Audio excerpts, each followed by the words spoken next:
नाज़रीन, ख़बर शामिल कंदासीं शहदाद कोट का। असांजे नुमाइंदे शमन अली मक्सी जी रिपोर्ट मुताबिक़ बी सेक्शन शहदाद कोट पुलिस थाने मस्तोई मोहल्ले जे रहवासी अब्दुल कुद्दूस मस्तोई पंहिंजे पुटनि हबीबुल्ला मस्तोई ऐं अताउल्ला मस्तोई समेत प्रेस कॉन्फ्रेंस कंदे चयो आहे त मुंहिंजी प्रॉपर्टी जेका 5,500 फुटनि ते मुश्तमिल आहे, जंहिंमें 4 दुकान ऐं घर ठहियल आहिनि।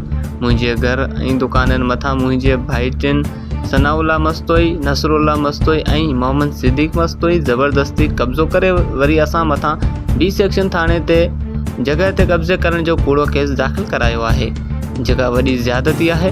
हिननि जो वधीक चयो आहे त जॻह मुंहिंजी आहे, इन जॻह जो खातो ऐं काग़ज़ात मुंहिंजे नाले ते आहिनि। मुंहिंजा भाइटिया सनाउल्ला, नसरुल्ला ऐं मोहम्मद सिद्दीक़ मस्तोई मूंखे मोतमार धमकियूं हुण ॾेई रहिया आहिनि। मुंहिंजे पुटनि ऐं मुंहिंजी जान खे सनाउल्ला वारनि खां ख़तरो आहे। हिननि IG सिंध, DIG लाड़काणो ऐं SSP कंबर शहदाद कोट खां मुतालबो कयो त मुंहिंजी जॻह मथां कब्ज़ो ख़तमु कराए असांखे तहफ़ुज़ फ़राइम करे इंसाफ़ कयो वञे।